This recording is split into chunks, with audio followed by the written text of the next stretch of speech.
Koto, welcome. Welcome to our first TPK meeting of 2023. Before we get into the agenda, I'd like to invite Taku to lead us in an opening karakia.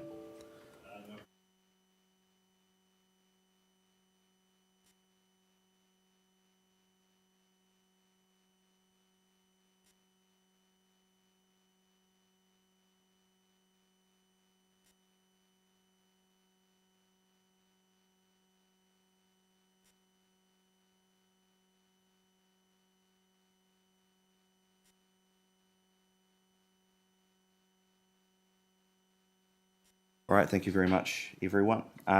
So I'll ask, first of all, for any apologies. Do we have any apologies? There are none. There are no requests to speak in public forum. Conflict of interest declarations? No conflicts of interest. There are no items of extraordinary business. So I'll move to the minutes. I'll move the minutes to put them on the table. Do I have a seconder? Councillor Duncan.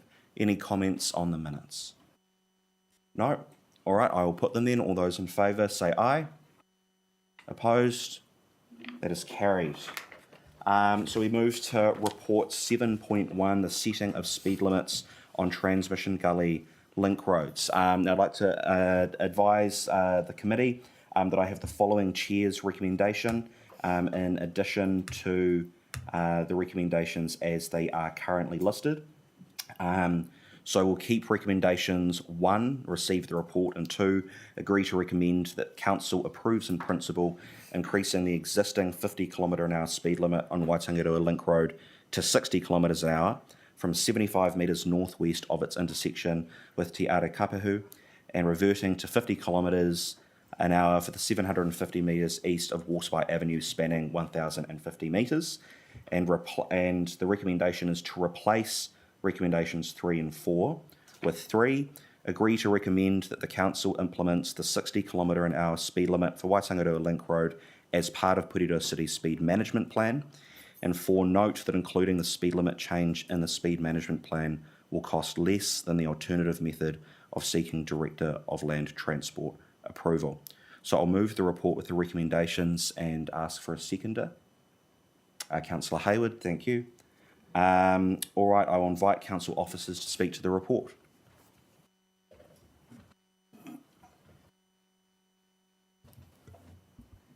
Through the chair. So this has been undertaken as part of a historic request from a councillor.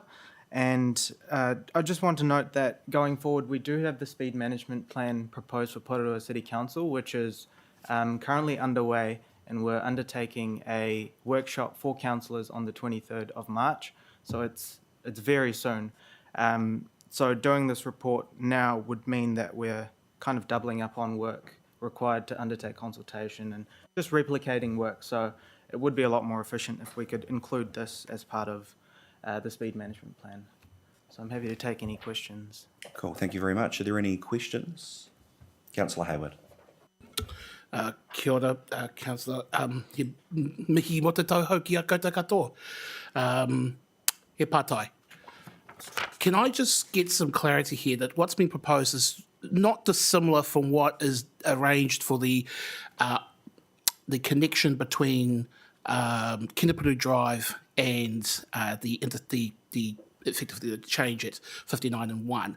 There's certainly a gap when it goes from 50, which is the normal speed limit around Kinapuru, and then connects up to 60 and then goes back on to 80. Is that correct? Yes, that's correct. So the distances in terms of that zone, 50k zone leading up on the path is not too dissimilar from what is at Kinapuru? It's a little bit different in that it's a roundabout versus a signalised intersection at Waitangaroa. Roundabouts are inherently safer, so even though you do have potential conflict, it's a lot lower speeds versus at a roundabout versus a signalised intersection. So the side impact, for example, is going to be a higher severity crash if it were to happen at the two different types of intersections.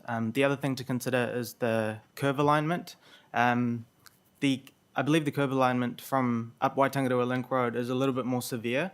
The third thing to consider is that there's provisional accesses onto Waitangarua Link Road, unlike the Kenepuru Link Road, which is just barrier separated. It's I would say it's a slightly higher standard than the Waitangarua Link Okay. Road. Solid response. One sup. And it's actually me being cheeky for the first time this year. So I don't know. So you will probably not have jurisdiction over this, but what are officers' knowledge of the section of SH59 connecting up with SH1 at the southern end, southbound? It is currently an 80 kilometre per hour zone there. My understanding was that was a temporary arrangement.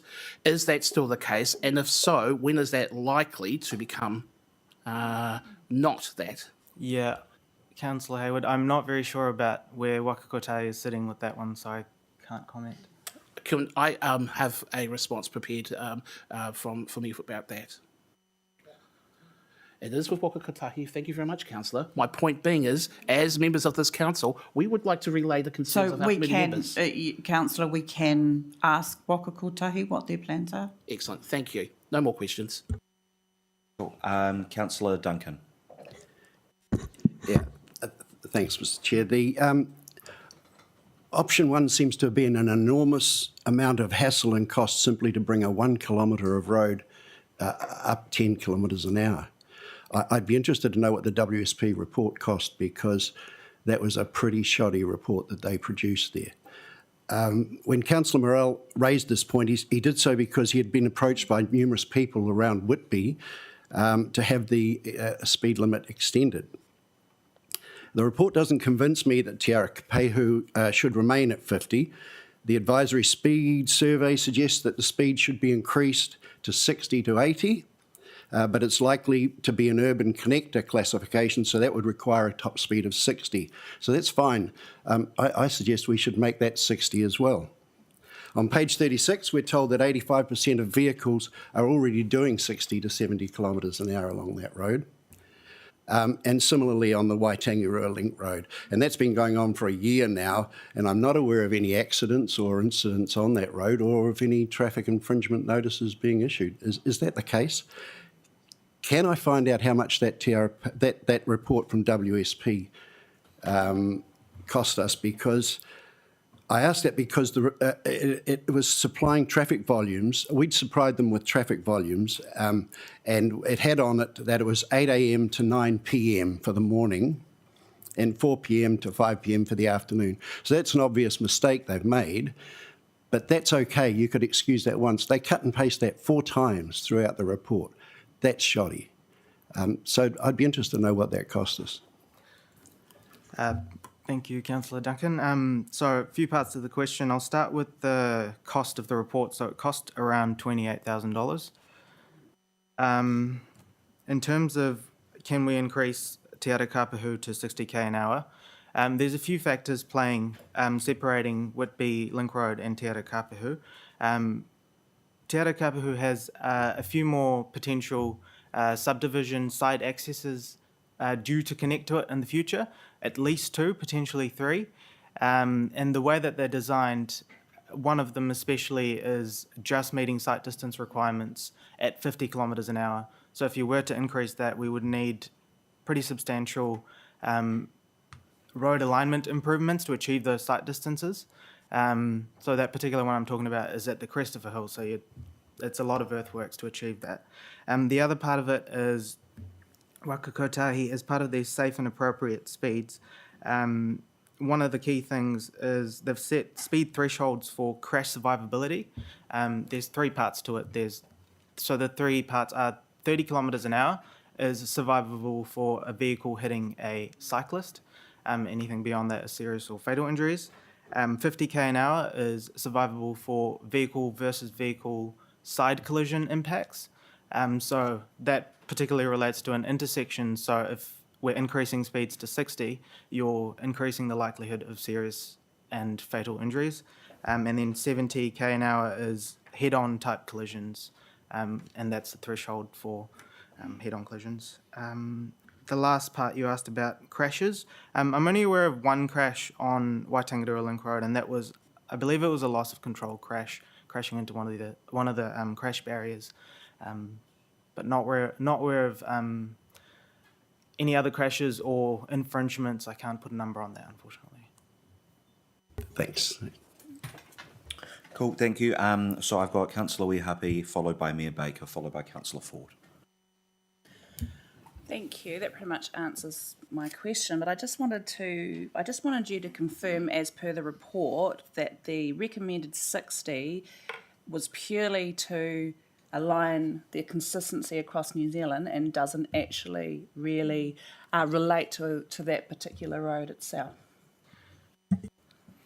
Thank you, Councillor Wehapi. To some degree, that's true, but yeah, it aligns with the rest of the country and providing that 20 kilometre per hour increments in speed limits when you're travelling throughout the country. And although we can, Wakakote don't recommend us putting forward a 70 or 90 kilometre per hour speed limit for the reason of providing that 20k increments. So although we can put it forward, it would be harder to get across the line and potentially requires more assessment on our part to convince the Director of Land Transport why we're going against their guidelines. And so that's one aspect. The other thing is Waitangaroa Link Road, although it doesn't have any subdivisions proposed immediately off the side of it, there's at least one provisional access off the side.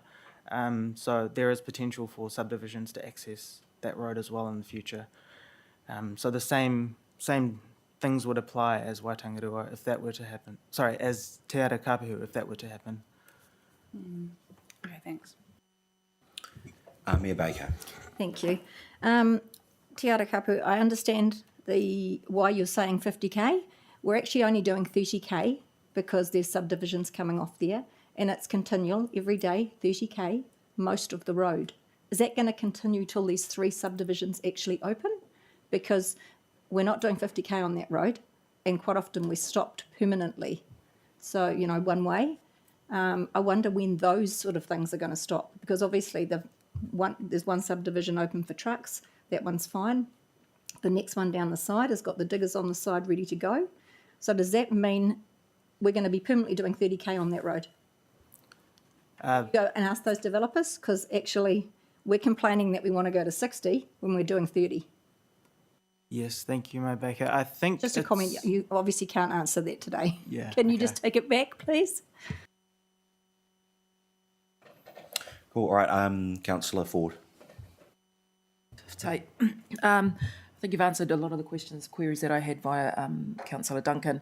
But so in addition to Councillor Morrell, we were getting lots of queries too in the east for the Waitangaroa Link Road. And the queries were around it being the speed limit being at 50 and possibly moving it to 80. And the issue around that is going up that hill, you have to get to 60, maybe even 65k to get up the hill past the lights. And by the time you get to the top, you're going 70. So I note in the report at your 12-point C, the first bullet point, it says the safe and appropriate speed limit for a road of this classification is typically between 50 and 80. So my question is, why wouldn't we recommend 80 as that speed limit? Yeah, okay. So there's been various things that the report, the way it's done, it says that although it can be 50 to 80, by a process of elimination that it's gone through, it's ended up at 60. So if I go here, it kind of steps through it. Sorry. I mean, I know you do have about the trucks Yeah. travelling that road, but you also have got a mitigating where you would put signs up to say for trucks to Yeah. travel safer. Yeah. So I do just wonder, why isn't it Yeah. 80 for normal vehicles, but you can have the safety for the big trucks that are travelling, even though I have to admit, I've never seen a big truck going up the Waitangaroa Link Road. Yeah, so that's a good point. There's the trucks aspect of it and the requirement for providing advisory speed signage. The other aspect is WSP did an assessment of friction coefficient, which is at what speed limit is it safe to negotiate the curves. That particular curve is okay, the second curve that you're talking about at the top. The next curve doesn't meet the requirement, so at 80 we would be getting people skidding out, and particularly for trucks. So it wouldn't be responsible to recommend that. And even having the advisory speed, although it will be meeting requirements, it wouldn't be a very safe environment because people can still travel at a higher speed and potentially slide out. Sorry, I'll just make the note. They currently are at that anyhow. All right, thank you. Are there any further questions? Councillor Filo. Hi, thank you. Yeah, I just sort of want to, I guess, go off a little bit more of what Councillor Ford was saying. If we look at page 42, towards the end, it talks about that the speed can be 50, 60, 70 or 80, even with the curvature on one curve with heavy vehicles, but given that heavy vehicles have a very low volume, and we saw that in the graph, it seems like 80 Ks with still having that 50K coming up to the traffic light, a curvature sign for that one, I noticed you had 6 curves, a curvature sign for the one that is a hazard for the heavy vehicles, or for all the vehicles, seems like an appropriate thing, given that 83% of people are already going at that speed, and this data suggests that it is safe to go at that speed. And that the friction demand on the heavy vehicles is fine as well. I'm just sort of at a loss. I understand the 70K, is a bit tricky, but it sounds like we're going from 60 or 80. Yeah, I see what you're saying. Councillor Filo, so the 85th percentile the 85th percentile speed is between 60 and 70 k's an hour. So setting a speed limit of 80 kilometres an hour wouldn't be ideal, because the 85th percentile speed is less than that anyway. So people are travelling at a slower speed. The mean speed profile is also less than 70. So to set a speed limit higher than that, again, not ideal. But is that because the speed limit's 50? So they're just going a little bit higher? Yeah, I see what you're saying. But most people that are speeding are just going a speed that's comfortable for them. But there is an element of what you're saying as well, the existing speed limit having an impact. Did you want to add anything? I guess I just want to make sure that it's impactful, that we're not just putting up 10 Ks just to tick a box, and that it's not going to, people are going to speed anyways and get ho-ha, think it's pointless and end up getting tickets. If it's safe to go at the speed, even for heavy vehicles in a low volume, when they're in a low volume amount, like the graph looked like there's 6 at the peak, 6 heavy vehicles. And the friction demand is fine. Excuse me, if I can just add one thing in, there's a now and a then to think about as well. So we can change the speed limit today for what's there today, but sometime in the future, the traffic profile will almost certainly change when we start getting development coming on, especially on Waitangaroa, because most of it's already on Te Arakapahu, and also thinking ahead, I'm not sure how long, it might be 10 years, when the east around Waitangaroa village is developed, you could actually have major businesses there that encourage a lot of heavy trucks. So all I'm saying is we might do a speed change today, we might be back here in a few years' time to discuss it again. So. Yeah, and you don't know when that is. Yeah, I mean, Is there any questions, Councillor Filo? Councillor Leggett, and then Taku. Thanks very much, Councillor Morell. I actually support the motion as it is with the amendments. I'm one for higher speed limits, but this is only 1 kilometre of road we're talking about here. We're not talking about a great long stretch of 5 or plus kilometres. So, and I do worry about the difference between, if you're talking about 50 and 80, I would prefer 70, but we'll I think we'll end up with issues with Waka Kotahi, so and make it more difficult to get through. So I'm satisfied with 60 kilometres an hour, which would tend to reflect what speeds people are travelling at and probably actually feel comfortable with. You put it to 80, I suspect there'll be more accidents because people will go faster. So I'm happy with things as they are. Cool, thank you. Taku? Just a note in your deliberations or considerations moving forward that you take into account that you can't forget that there's a marae right next to the link road and there's also a kohanga. And if you're going to develop along that road, you can hear trucks, brakes coming down that hill and all sorts of other impacts. But I just want you to keep that in your mind if you can. All right, yeah, Councillor Duncan? Yeah, I just wanted to add one thing. On page 23, it said the road was designed with a 1.5 metre shoulder for cyclists. So I guess in that respect, you wouldn't want people going too fast if cyclists are able to use that. I didn't know they were able to actually, but apparently they are. All right, well, if there are no further questions, I will put the motion, including the Chair's recommendations, at the start. All those in favour say aye. Aye. Opposed? That is carried. Thank you very much. We'll move along now to item 7.2, the project report on page 75. So I will move it to get on the table, noting that the recommendation is simply that we receive the report. I have a seconder, Councillor Leggett, thank you very much.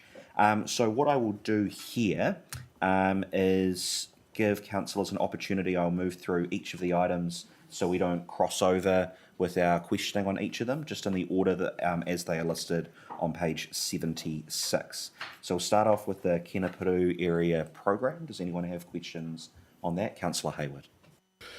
Kia ora no, hea mana. Can I just reconfirm that the roading on Kōrero is part of this project, and obviously there have been some significant work to repair that section of road and residents being affected by that. Are you officers able to provide a commentary on that? Through the chair, it's not part of this project, but if you think about it, a developer has given the council a piece of roading and now we've found fault with it after time the developer is fixing that piece of roading. So our stance as a council is to have the developer fix the asset that they've handed over, which hasn't been found to be fit for purpose. So we are actively involved in working with the developer to get it fixed at no cost to the council. So, speaking to that response, I don't hear any time frame for resolution of that matter. Can you give commentary on that? Shouldn't be too far away. Lots of stoush behind the scenes about contractors, subcontractors, designers, who's responsible, who's paying. To get a program of work that we can put a definitive time on. We haven't got it, I don't think, but we can actually see behind the scenes that emails are coming through with, we think we'll get this done by this time. So I'm hopeful within the next 3 or 4 months it'll be done.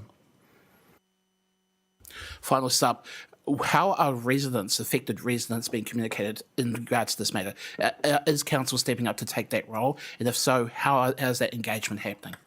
Well, the emails come through to the mayor, I suppose, and then through to the transport officers, and we provide responses we put on our website. This is one where we're damned if we do and we're damned if we don't.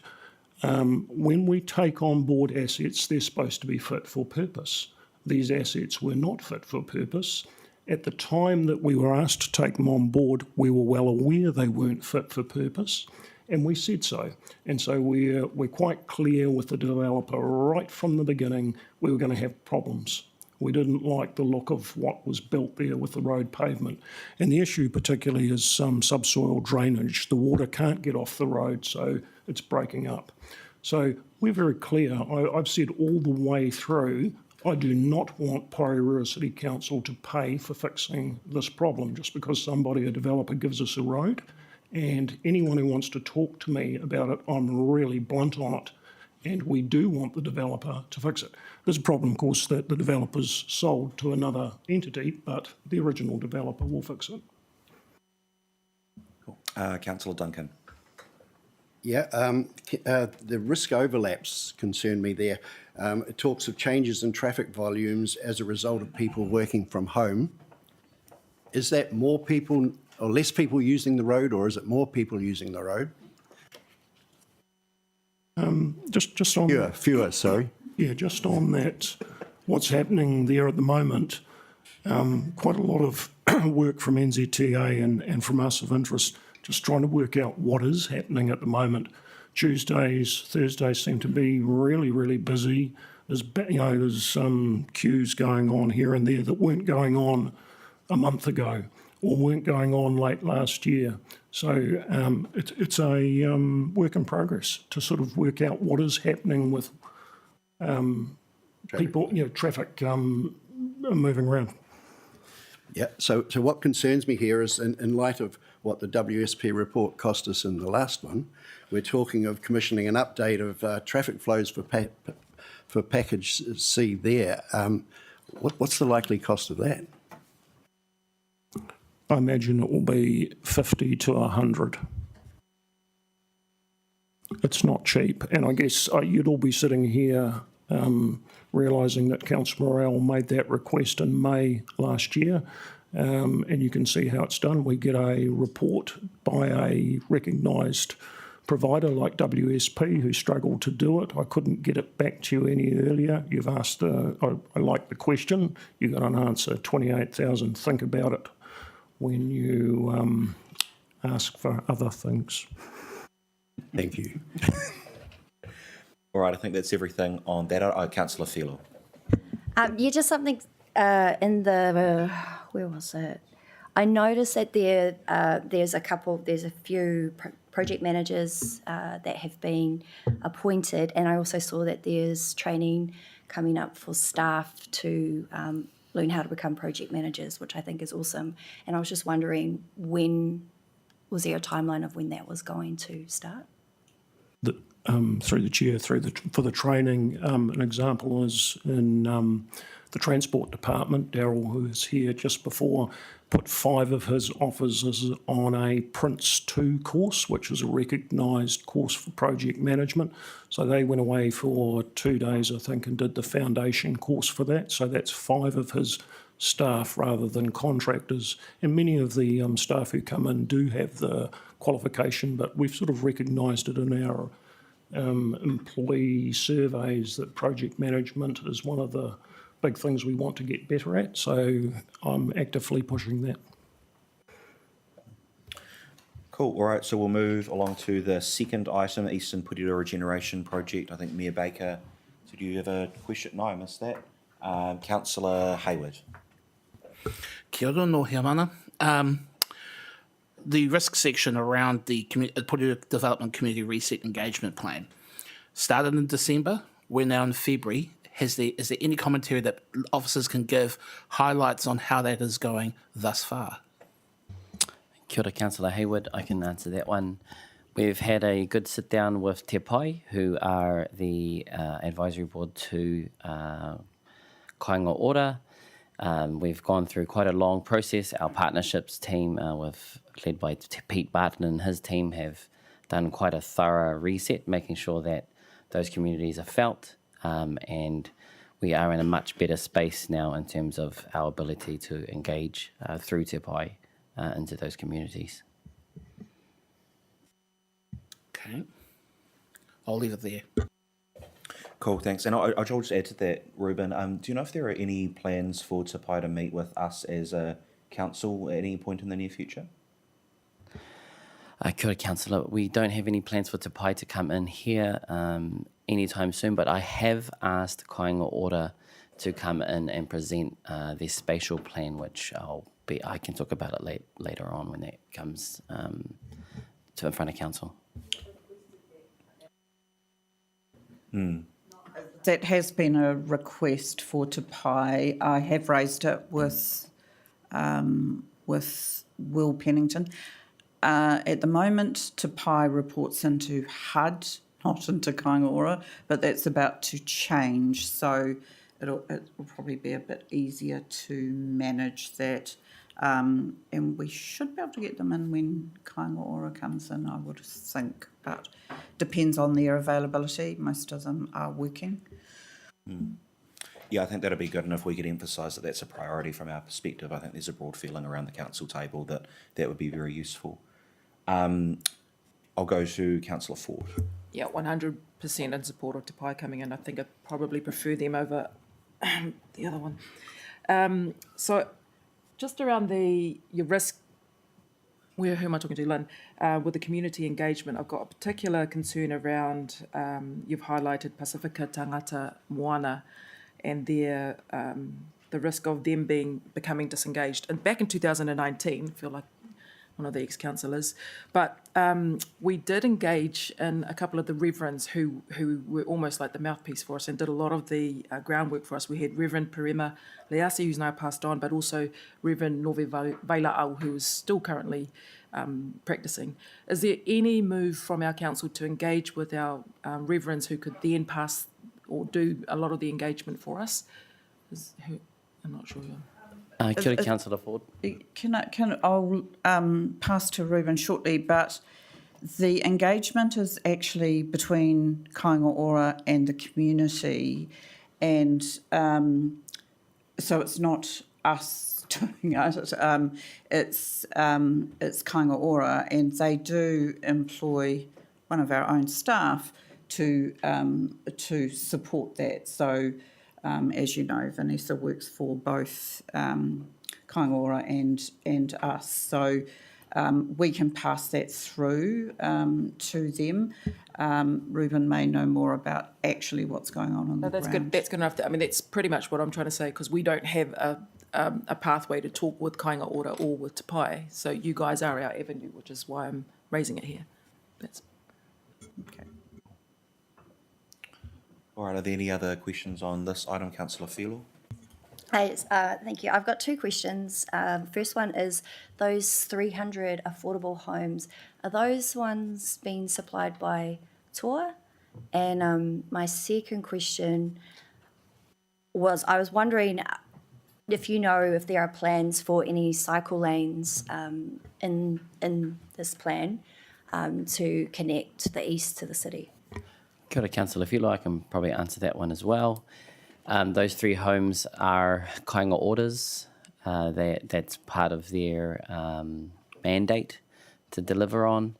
And at the moment, we're meeting with them every Monday, and we're quite firm that we do need those connections, cycleways and other means of pedestrian cycle access into the centre, and particularly to the train station, and to make it safe to get to that space.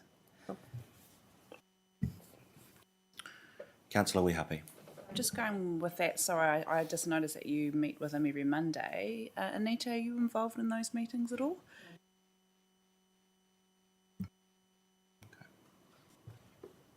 All right. Thank you very much. Before I move along to the next one, just note that Taku has let me know that he will have to leave at 9:15. I just wanted to give you an opportunity, Taku, if there are any items within here you had questions about. No, that's all good. Okay, cool. I will move along to the Wenera to Onipoto Shared Path and Coastal Resilience. Any questions on this item? Councillor Duncan. Yeah, mine's more a comment than a question. It's on page 81 there. It's a bit rich, Greater Wellington requesting info on the bird habitat. Are they concerned about the Canada geese? Suppose anyone wants to speak to that? No?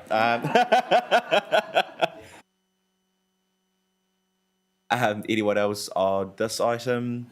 Councillor Filo and then Councillor Hayward. It was just a question around the consultation with, I was wondering Maupoko, iwi, what was that about? Through the chair, Reuben, there was a question for you, the consultation. Apology, I was talking to Nick about the geese. Could you repeat the question? Sorry. It was just around the consultation with Maupoko. Is not required. Yeah. We've now established it is not required. Greater Wellington told us it was initially, so we had to go through a little round the table, but Ngāti Toa's been very clear about that. Right, Councillor Hayward. Kia ora no he patai.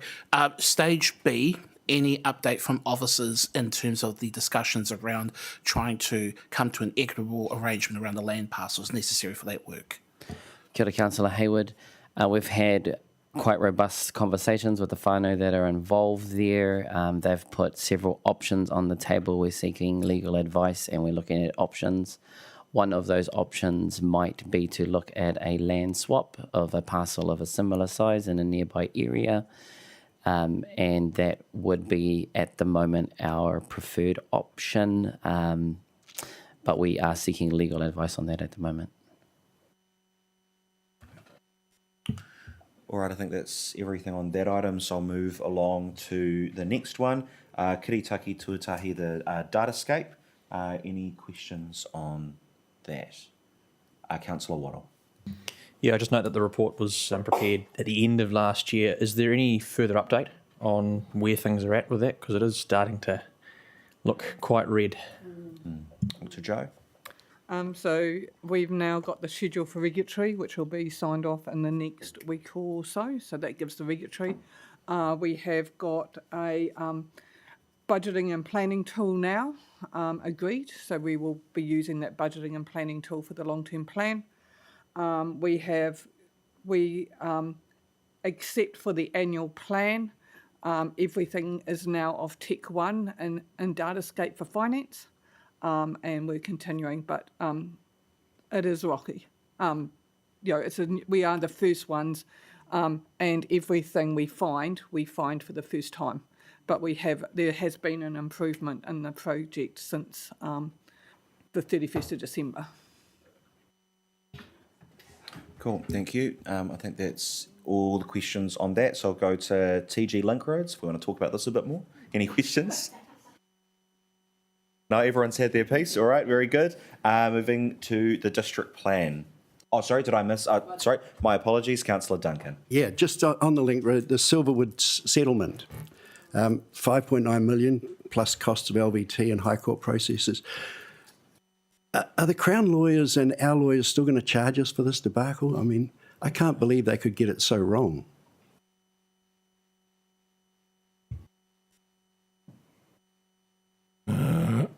The answer is we'll be paying, and the answer, I think, is, if you recall, Silverwood were after a whole lot more.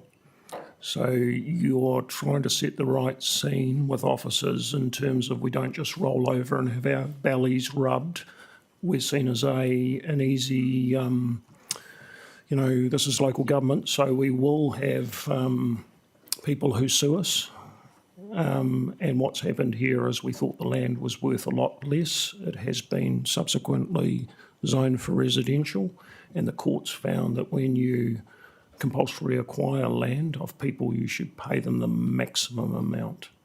That maximum amount is still well under what Silverwood was requesting of the council and Crown. All right. District plan. Any questions on the district plan? No, everyone's happy. The flood-prone area response in Plympton. Councillor Duncan. Yeah, could I ask for clarification from Taku, perhaps, on why the Hongoeka catchment study has been put on hold? Oh. Okay, we're told that it was on advice from Ngāti Toa. Oh. Through the chair, we have got a workshop coming for you on that, so I'll make sure that's part of the workshop information for you. I think it's been scheduled for March. Cool. Right. Councillor Ford? No, I just wondered if the recent weather events had any effect on those areas? Through the chair, we did all our usual prep and more. The pump and everything was ready to go. All the clearing of channels was done, but I think we were very lucky. We got away with it. Councillor Filo? Just following up on that question about advice from Ngāti Toa, I was just wondering who, which department or in which area you speak to about that in Ngāti Toa? Who are you dealing with? In relation to preparing flood management plans, etc., it comes through myself, infrastructure, and we give it to Wellington Water, who have consultants who do the work in terms of the flood management plans. Is that what you're asking? No, I was wondering who you're speaking to at Ngāti Toa when you're saying you're waiting for advice from them. I can answer that, Councillor Filo. Ona is the planning officer at Ngāti Toa that we work with a lot of their spatial planning and floodwater requirements. Councillor Duncan? Can I just, on the Karihana stormwater improvement, estimate is 33 to 44 million for the corrections there?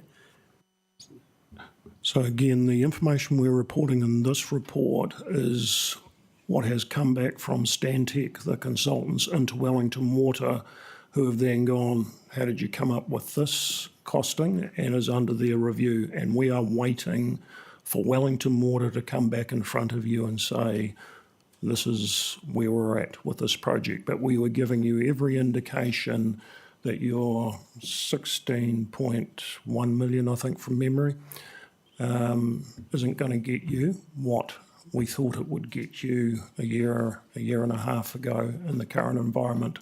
And so there has to be a conversation about what do you get for 16.1 million, and is that stage one, and stage two will be taken over by entity C, and stage three, etc., for more work.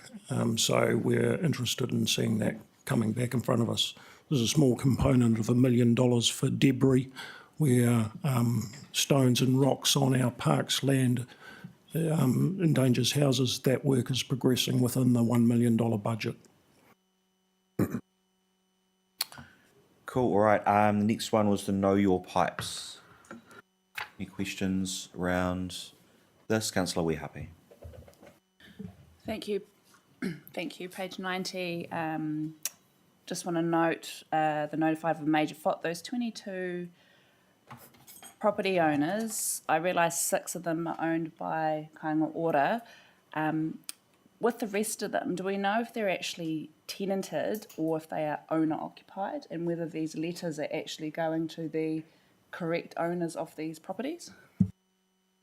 I can't put my hand on my heart and answer that one correctly. I can see all the personal details are with me in terms of the fault, the address, and the I think the owner, but whether or not, there's a name there. But the question leads on to how long do you let it go? And I'm pushing pretty hard in terms of Wellington Water, Porirua City Council, let's get in there and do the work and bill the people. Okay, so my question to that is, have we not knocked on the door and spoken to these people directly, considering it's a major fault? I think at the moment it is letters going and being put in the letter boxes by the Wellington Water officers. Okay, could we maybe talk to Wellington Water, considering it is a major fault, and maybe knock on these properties just to ask them if they are the owners of these properties, to make sure that the information's going? Thanks. Certainly. Councillor Hayward and then Mayor Baker.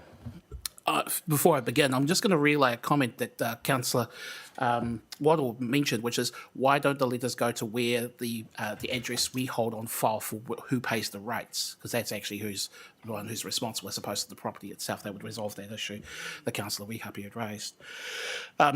He Pātai continued. Can Wellington Water have furnished, obviously, a list of the nature of each of the streets and the kind of assessment and the damage that has come up as part of their assessment and Know Your Pipes on that first phase? are Wellington Water in a position to grade the level of work for each of those items into certain categories so that we get at least some prioritisation of work? Because obviously, while we know that there are several properties who have not responded, but it would be good for us as a council to be aware, not with specific reference to any single household, because I think that's a breach of privacy, but rather trying to address the worst offenders as quickly as possible in terms of the damage in the pipes itself. Through the chair, we were trying to give you an indication of that in the summary section where we've said 65 properties notified have a minor fault, but we're not taking further action on it, so it's deemed pretty minor. And hopefully some of those people will actually fix their minor faults. It's the ones above, which are the multiple root intrusions, cracked pipes, broken pipes. So that's on my list. And that question is, as you go through the letters and escalate your letters, we're pretty close now to last letter going to say, if you don't fix it, if you can't give us any evidence, we're onto your property to fix it. Following on from that response, how does council or Wellington Water assess when is that time to actually take it to escalate to the next level? Because I feel we're in the dark about that, and while there may be a bit of flexibility to be required at the shovel level, I think we do need to have some understanding of, hey, this has been going on for a while, times are kicking, let's get going. My understanding is, under the current law today, if there was sewage pouring off your lawn onto the street, we can instruct Wellington Water to get in there and fix it and bill you, whether or not you pay. As over, that's a conversation, a live conversation. And so we were trying to have a mechanism where you would do it under rates, is what we discussed at the beginning and set it up. In 15 months' time, roughly 15 months' time, Entity C takes over, and we'll be hoping under that legislation that they've got the authority to go onto your property and fix it and make you pay for it as a customer. So if you think about under health and safety and environmental control, that side of things, people often complain about the state of people's properties, and Nick's team can sometimes have quite a difficult job if they can't see, well, there'll be rats and infestation and things like that. People can put old cars and things, but the minute it gets into sewage leaking, you've got a significant concern, and we'd be able to do that. So it's the nature of the fault. If we can see it, it's obvious, it's happening, we're being told, we've got the authority to do it under the existing law. There'll be just for the mill for discussion later on. Last question. As they point in the summary, 3 public faults found, 2 have been fixed. Can officers give some commentary on when that final public fault is going to be fixed? I'll have to check for you. My understanding is we don't fix it out of the $250,000 of Know Your Pipes. It just gets transferred into the Wellington Water faults, major faults. A sewage fault is a priority as opposed to a water leak, as opposed to stormwater. And so what I get is information on the backlog, and the backlog for wastewater faults is always very small compared to water leaks, which is extremely large. But my understanding is it is a priority for them to do the work, so it's usually just a matter of getting traffic management and having the correct size of pipes and things. The other ones have happened pretty quickly, so I can come back on that. Thank you. Mayor Baker and then Councillor Lega. Sorry, 2 things. With the fixing on private property, the letters, are they going monthly, or have we now got this down to weekly? You're going to have to come back to me because I know that you won't have the answer. But can we get it down to a shorter time? Because 6 months is just ridiculous and it's going on. And on the bus trip last week, Wellington Water agreed to this, so you probably have to follow up. We asked for a map with all the faults on it, indicating the council faults, so we know where they are, and so it's a hotspot map like they're already doing, because we need to be able to front our own problems as well as the other ones. And they did say they would do a heat map for us that they would make available. Through the chair, I was asked for feedback on the tour that Wellington Water did last week, and my feedback, they captured that they needed to do the heat map for you, so that will happen. And the other piece of feedback was we weren't happy with people who were excluded from the tour. We said that we would offer the tour to the 2 joint members from Wellington City Council on the joint committee. Only one of them was invited. Not even sure that Councillor Johnson was invited. You were invited? Yeah, Yes, she initially was. Kathleen and Tracy were left off because the officer in Wellington Water who had a list was using the old council list. So the CEO accepted she didn't get to go because there wasn't enough room. So I'm organising another tour. On a separate day, not on a Thursday, because as I said at Wellington Water, if we're not available, we're going to have to make ourselves available. So thank you. Cool. Councillor Leggett. I seem to recollect that and in all this, there's been a lot of things happen and we've asked detailed stuff. What I don't see is, and I don't think we've got much evidence of, what's been done so far. Have there been, because the issue was about water quality, particularly at the southern end of the beach, has water quality improved from the work that's been done? And I understand the difficulties of water testing consistently, but I think do I recollect correctly that we did ask Wellington Water whether we could have some reporting on what has actually happened to water quality or the sampling tests over time? Because to me, that's the key thing here. We can run around and do as much as we like. If we're having no impact or very little impact, then it's been a waste of time. Through the chair, is familiar with that question. Early days, and I guess I'd seek some advice off you. Wellington Water do come knocking quite often to want to do presentations and things like that. You can inform us as officers when you're ready for another Know Your Pipes presentation where you can again put in front of them some of your concerns, but also I can tip them off about you want more information on the science, on the letters, where we've got to, on the public work, etc. So if you'd like me to, we could sort of organise something, I think, in May or April for a workshop. Would that be sensible? Sounds sensible to me. Yeah, Okay. And that gives them a bit of time. Thank you. Yep, good. Thank you. Cool. Councillor Johnson. Sorry, if you could just turn your microphone. I just want to raise the freshwater leaks at the same time, although the focus I realise is on the other waters. It concerns me with the amount of loss in the city and the water restrictions that some of these leaks are going on for too long. And I know of an incident that's been going on for over a year. It's been through our system. It's been privately managed. Sorry? No. Is it supposed to be in the bay? I thought I was looking through. Yeah. So thank you. I'd just like to finish. So what I want to know is I'd like an update on how the fresh water's been managed, or the drinking water, because I know of fresh... What? Really, Ross. Be quiet. Let her speak.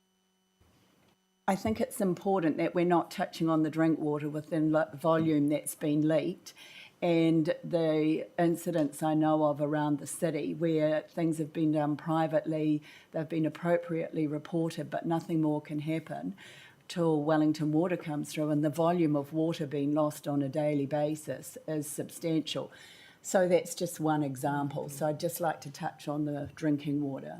Yeah, so I guess as a response, the council funds Wellington Water for getting on and fixing leaks on the public network, and we don't give them enough money to fix all the leaks. So your backlog at the moment at any one time is, say, 200 to 300 leaks. Then every month you might get 100 new leaks reported, and in any month you might get 100 leaks fixed.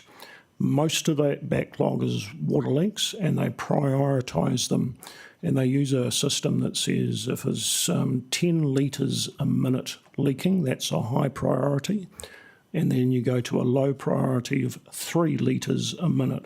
So when a resident sees a leak outside their place and it's sitting there consistently. If Wellington Water has assessed it and says it's in the low priority, they will only do it when they have the spare time or resources to do it. At the moment, they don't. Contract costs, subcontracting costs have gone through the roof, and we fund them roughly about 8 million of OPEX. And as a council, we've given them next year another 2 million of OPEX through our Better Off funding. They want another 4 million.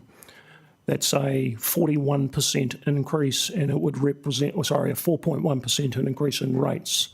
So you know your level of rating, but they'd love it if they could hire lots more contractors to go around and fix leaks. That's a significant rates increase for you. So that's the way it works at the moment, and again, I try and be as blunt as possible with people in terms of, yes, we know it's there, but it's not a priority. We just don't have the resources to do it. Okay, thank you for that. Do we have anything in place on what is a reasonable amount of time, however, because this is a situation that's been ongoing for some time?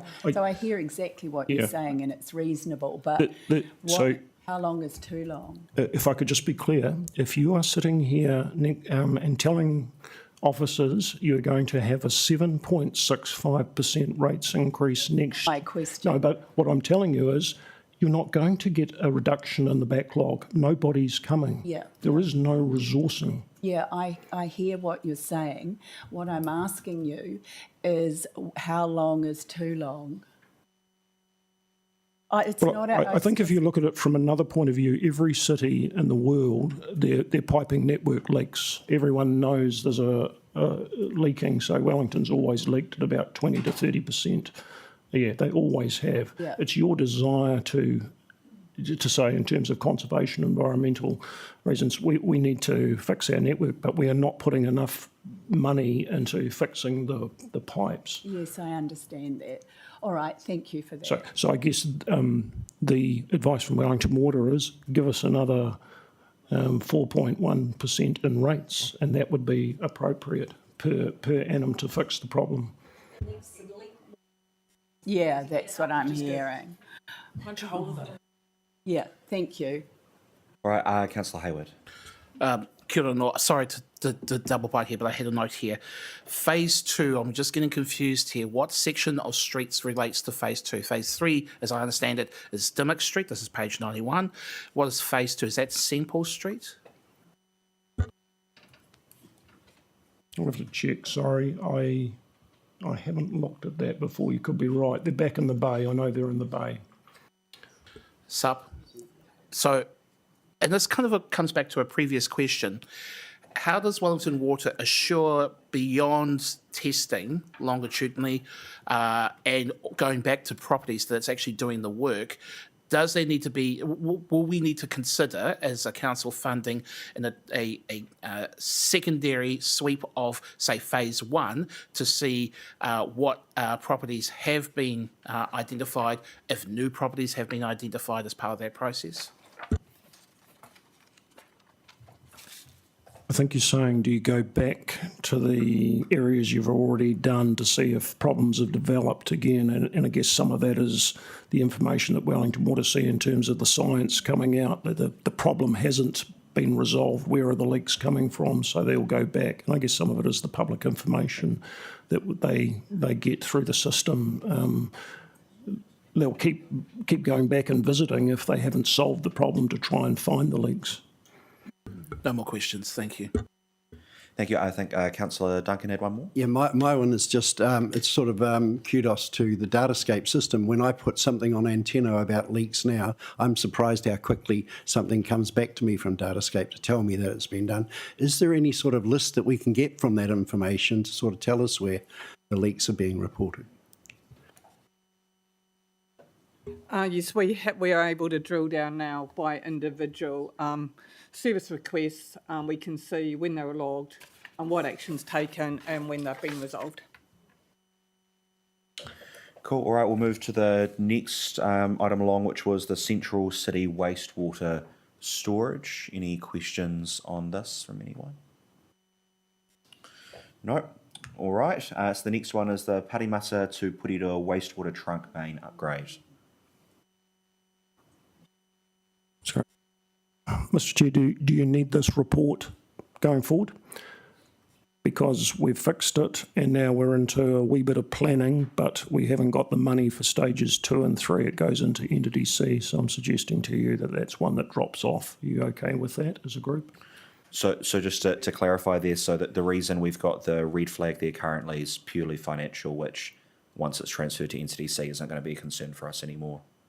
Well, it was a fix-up piece of work, as you remember what happened, and we've spent the money fixing it up, but we've said it's actually important, given the state of the pipe, to do some investigative work, and it'll be a priority moving forward, but I don't see a need to bring it in front of you again. Well, I'm comfortable with that. I'll just quickly look around if there's any objection or comment to that. Councillor Ford? Just a quick question, Entity C. So if there's a change of government, is there any risks around that? Like it not happening, You know what I'm saying? Yes.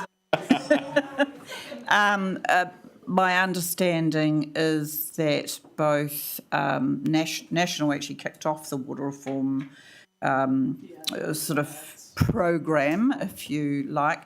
So my understanding is they're still committed to some form of water reform, but you're right. Who knows? Crystal ball gazing. Don't know. But there is likely to be some entity other than councils running water in the future, is my understanding. Okay, well, I'm comfortable with that not being on there then. Councillor Duncan? There was answered by that as well. Yeah, so I think we're comfortable with that being removed, and then obviously if things do drastically change, we'll have to have a broader conversation about that anyway, so we can link it back in then. Cool, I think that was everything on that item. So moving along to the climate change program. Any questions around this? No? All good? You're all too used to me asking all of the climate change questions. That's okay, I already got to ask mine. So just noting with enthusiasm that a pathway to net zero will be developed for council endorsement in March of this year, which I'm very much looking forward to. But otherwise, that's looking fantastic. The next item, harbour and catchment. Councillor Hayward. Can I get some commentary from officers regarding the concept of an accord with Ngāti Toa, and how has that initial conversation gone?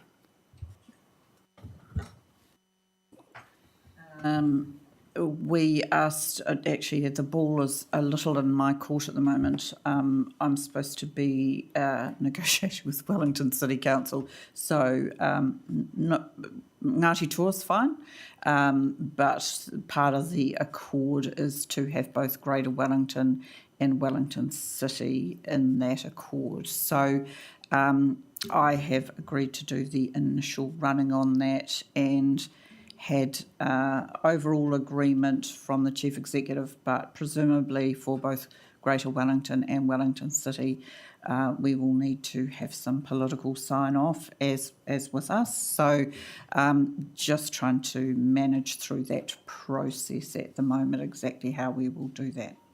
But everybody in theory is agreeing to the accord idea.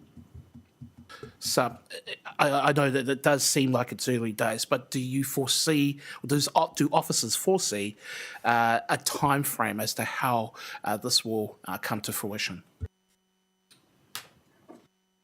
We would want to do it kind of, I'm seeing the first half of this year. We would want to make sure that that machinery is put in place. Some of it is, the devil will be in the detail of it, but those in principle agreements should be done this side of the new financial year. You'd want to go into next year, I think, your next financial year with that agreed. Cool, all right, the next item along was the resource recovery network. Any questions? No, green across the board, that's looking great. Whitford Brown, Councillor Hayward. Apologies, there was a note on here. Can we just get an update to February from officers in terms of any changes on that program? Through the chair, you do have a workshop on it next, so you'll get some updates there, I think, Yeah, Councillor. in about half an hour. Stay tuned, people of the public. All right, Whitford Brown to Parimata Corridor Program, Councillor Leggett. Can I just ask, given now that we've got money for the shared path, whether that is going to, it seems in here that may well delay the Whitford Brown to Papakowhai, the lights there, it may delay that project? Through the through the chair, no, I'm not. I don't think we're getting any delay. Again, do you remember recently we had Christian, a new member, come and brief you about what was going on there? So he has come to me now with the contract for the 7.2 million from Wakakotahi.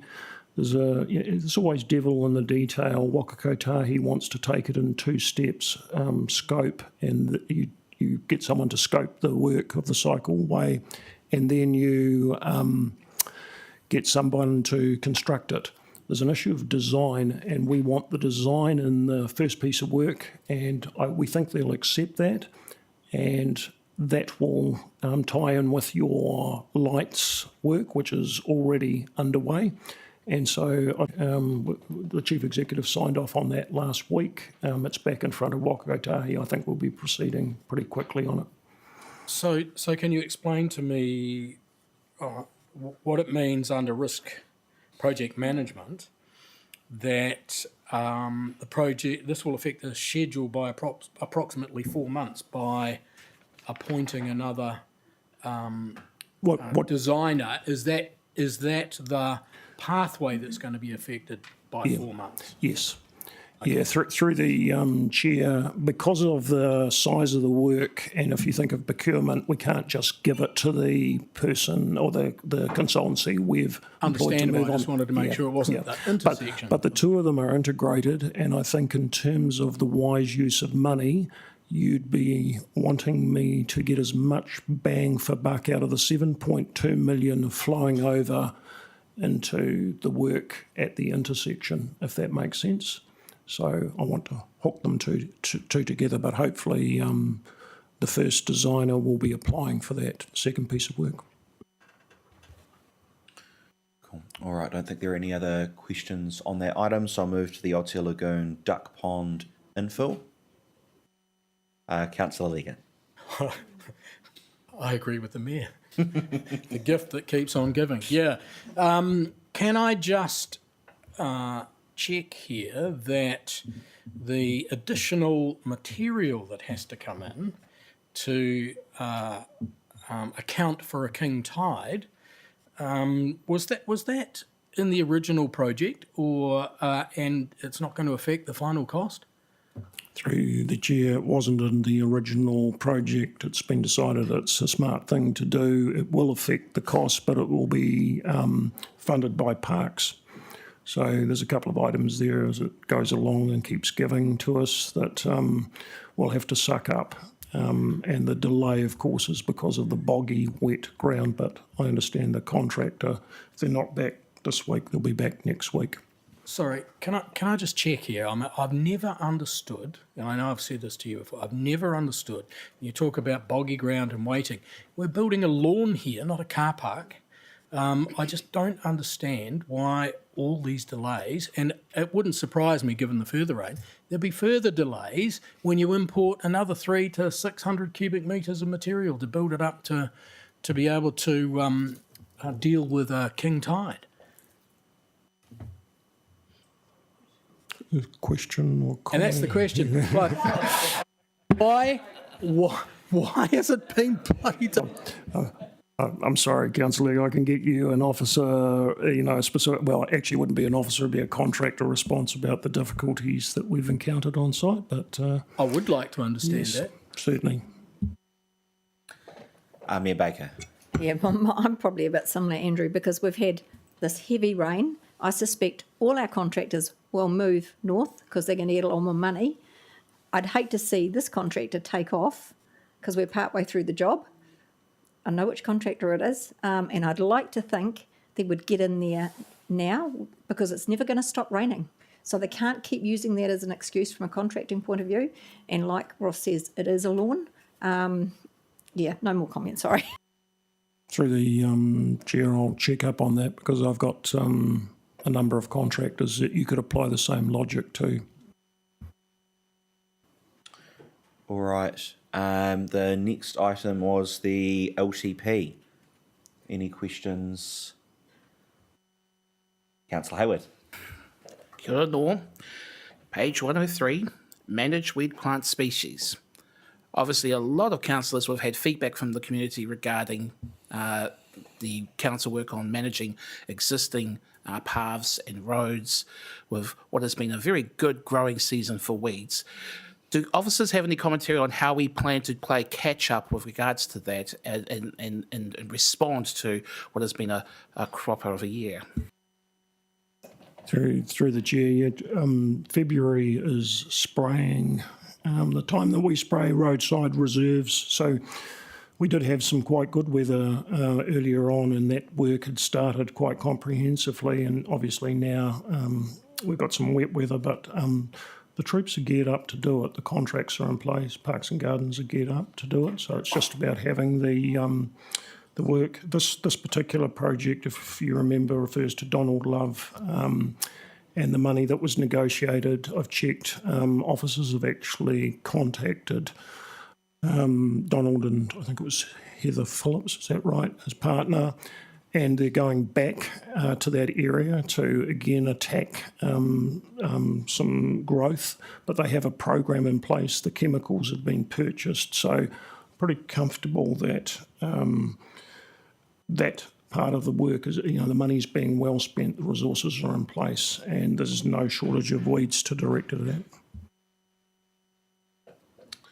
Cool. All right. Well, Councillor Fila. A couple of questions. First one, with the village planning, that 40K for contracting and professional services, I'm just wondering, is that money that's already been spent, or are you anticipating that to come? And my second question is, I believe I heard last time we had an unspent budget right now, and was just wondering if you can give some insights into what that looks like and what are some of the projects that are in the pipeline. This paper is actually coming up later this morning, so it might be worth us answering all of those questions at the same time. Is it okay if you answer it now, just in case? Yep. So we have an allocation of OPEX, which that $40,000 it's divided across. I think it's lumps of 5,000 across various village groups. Projects that we have in plan at the moment. We have some of the murals that are stated on here. We have a range of smaller projects around the city. Our officers are here actually and are able to talk in a bit more detail when the paper comes up. Through the chair, the 40,000 I think you're referring to was for external work, independent work, to do the investigations to help the officers to get the report to you. So it will have been spent. Yeah. All right. Any other questions around LTP? No, I believe that brings us to the end of this paper. So I will put the motion. All those in favour? Opposed? It is carried. Thank you very much to officers for the detailed answers on those questions. We can now move along to the next item on the agenda, the finance report. I'll move it to get it on the table. Do I have a seconder? Councillor Ford. And could I invite officers to speak to this paper? I'll just take the paper as read and open to any questions. Councillor Hayward. Kia ora, hea mana. Obviously, sobering reading with regards to the projections. My question is specifically around Wellington Water.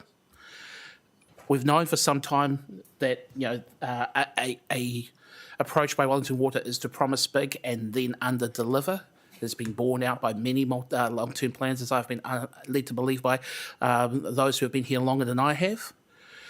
So this is not a new thing. What work is Wellington Water doing to try and address these types of cost overruns that isn't related to hardware or contractor fees? Through the chair, in terms of under-delivery, they actually over-delivered the CapEx program last year. Are you talking about OpEx and the environment they face with the cost of materials and contract costs, etc.? That would be, in terms of the capital, Yeah, they have an alliance panel, so they agree, standard rates with those alliance contractors, and then they can buy materials in bulk. Those days of having the materials on bulk, the pipes and things are gone, so the costs are going up. Things they can do is not use subcontractors so much, not respond after hours because the rates are higher. So go back to a question there about would you respond to a medium leak after hours? No, wait until the morning. It's cheaper if you're using a subcontractor, whereas normally you'd want to get it fixed after hours. So there's some wriggle room there. In terms of their OpEx spending, I used that figure of 8 million plus 2 million. They're pretty much on track to, at the end of the year, to spend $10 million. It's slightly over.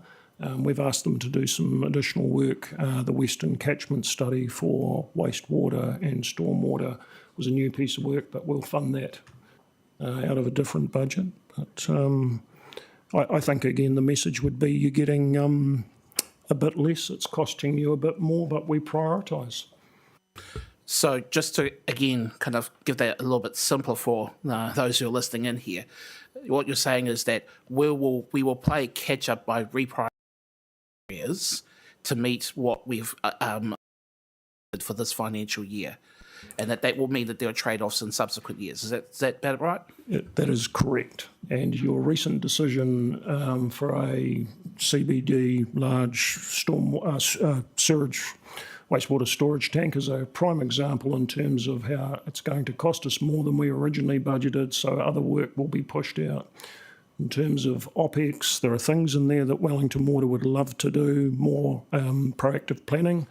We simply can't fund them. We focus on reactive work, and again, you're seeing the question of leaks. We haven't got enough money there to do all the reactive work they would like. Councillor Lega. I just wonder whether, Joe, you could comment on the vested assets, 2.1 million. So what we're seeing is we are seeing development dropping off at the moment with the higher interest rates, property values going down, and vested assets are a result of a transfer from a completed development into council. We've, for the first time, phased it over the full year to keep track of it, but it is actually behind and across both development contributions, vested assets, and you don't see it, but it's within the fees and charges. We're seeing a drop-off in resource consents, building consents, and that is something that when we talk about the annual plan going forward, it is the risk of the revenue being down, which to balance the 7.65, we rely on a 1% growth figure. All right, are there any further questions on this item? Councillor Phelan. Thanks. I just wondered if someone could please clarify if the Silverwood expense, is that being covered by Waka Kotahi? Through the chair, it's the land that the link roads sit on, and so it's part of the transport activity, and our arrangement is that anything most of what's spent in the transport activity, we have a financial assistance rate from Waka Kotahi, which is for that project 54% in the dollar. So if we're spending money on the link roads or the land, we then seek that claim off Wakakotahi. Ratepayers pick up the rest of the expense. So they'll cover like just a little bit over half. Yeah. All right, I believe that's everyone's questions. So I will put the motion just reminding councillors that we're just receiving this report. So all those in favour? Opposed? That is carried. We move to item 7.4, withdrawal of Duck Creek PDP flood map. I'll move the report to open it for discussion. Do I have a seconder? Councillor Leggett. And I will invite officers to speak to this report. Morena councillors, perhaps while Tori's coming up to the microphone, I might just acknowledge that Stuart McKenzie, our previous Environment and City Planning Manager, left us yesterday to go and work on contract for Wellington City Council to manage their district plan review. I am pleased to say that we still have Stu on contract to stay with us to get us through the hearing and the final stages of the PDP review until June. But Tori is our new Environment and City Planning Acting Manager, so welcome Tori. And as you would have all know, you've dealt with him a lot on the journey, the district plan anyway, so we're very lucky. And I'll hand over to Tori with that. Yeah, thank you, Mr. Chair, and Morena Koto. Through the chair, I'll take the paper as read, but just a few comments from me. So first of all, I acknowledge this is not a good news story, removing flood maps from the plan, and it's also awkward timing with the recent events across the North Island. So yeah, it's unfortunate, but it is what it is. It's necessary, I believe, to maintain the integrity of the proposed district plan. We can't have maps in there that we're not confident are accurate. That's not fair on landowners, and it makes it difficult to get through the process. It's a difficult thing with a district plan. We're mapping a lot of things that are dynamic and change, and all of the catchments where we've modelled hazards, especially flood maps, there's earthworks going on in all of them.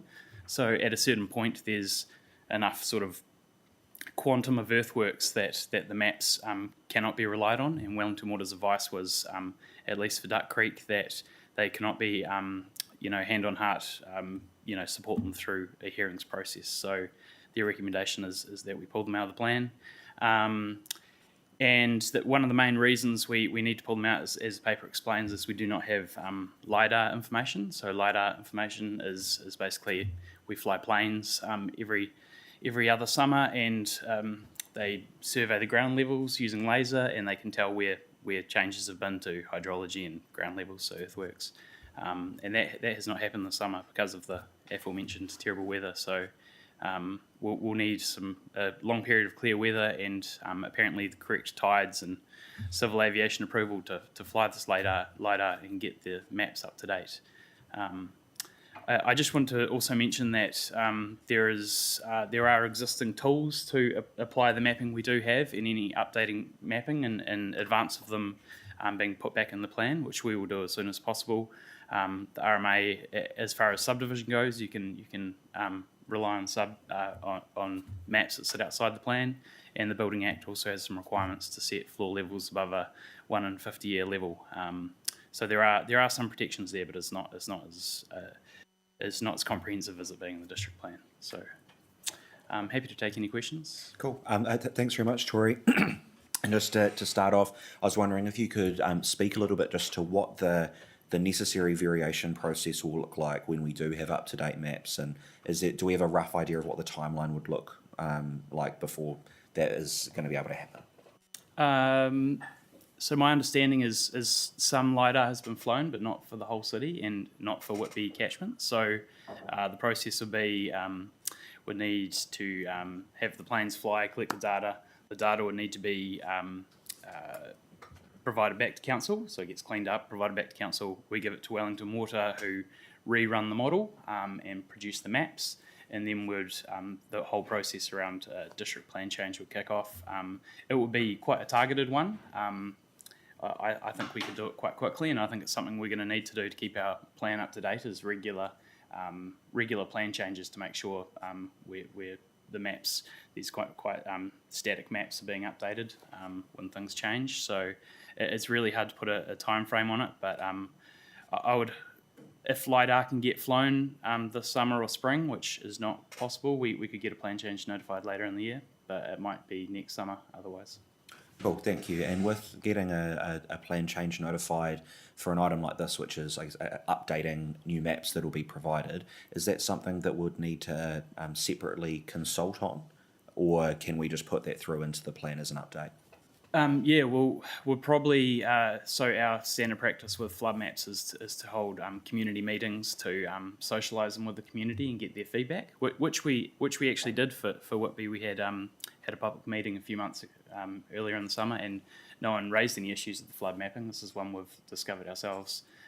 So we use feedback from the community about what they've experienced in flood events to calibrate the models and make sure the mapping looks accurate. So I think we would, as a matter of course, consult with the public, but we can do that quite quickly. We're well-oiled machine now. And then there's, of course, once you notify something, there's a whole range of things you're required to do under the RMA to, call for submissions and hold hearings if necessary. Cool, thank you. Councillor Hayward and then Councillor Johnson. Kia ora no hea mana. Thank you for the response with regards to public engagement if there is a plan change that's held after PDP. I'm trying to understand from the document on notice that there's no cost implications because that would be folded into the PDP budget. But this would not be necessarily inside the PDT budget if it's a plan change external from that. So can I just get clarity that if it's not inside that, what is it going to cost? What are the implications? My understanding is our budget is increased over the last few years to take into account the hearings process. So we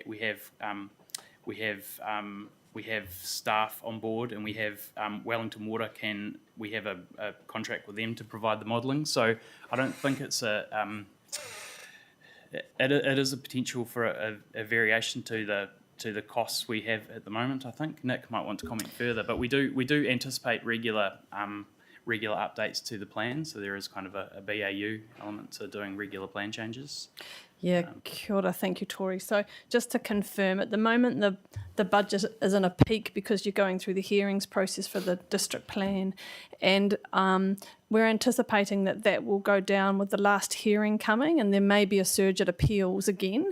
We don't know that. We have to see who decides to appeal. When the plan change comes for the Whitby flood maps, there's already a budget for plan changes within the district plan. It's like a BAU. There'll always be 2 or 3 plan changes going on a district plan in any one year, and the current budget caters for that. It's just mostly it's going into the hearings at the moment. So it's within the footprint of your district plan budget at the moment. Councillor Johnson. Cool. Mayor Baker? Just to say, I actually support this because these flood maps are so inaccurate because the developer actually moved the stream back to its original bed. So there are houses sitting on what say is a stream and they're not there. So it's absolutely appropriate we move this. Cool.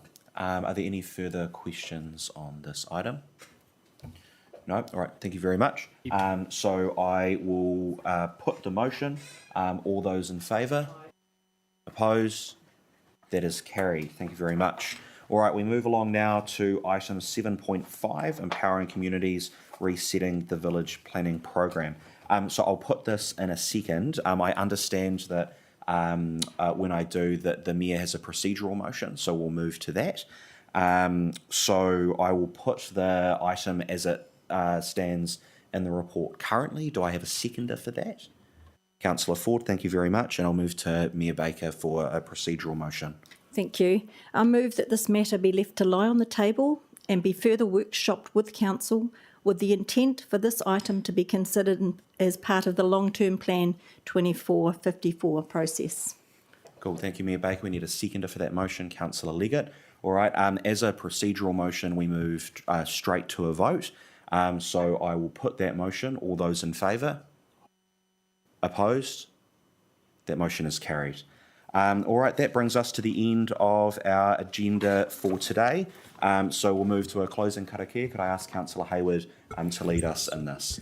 Kia ora no, and let us all keep it together. Thank you. I'm trying to do my best taku impersonation. It's not very good. Araha mai. All right, so we will go 1, 2, 3. Kia horo te marino. Kia whakapapa paunamu te moana. He huarahi mātātou i te rangi nei. Aroha atu. Aroha mai. Tātou, ia tātou katoa. Hui e, tae ki e. Kia ora no. All right, thanks everyone. That's a meeting closed at 9:59.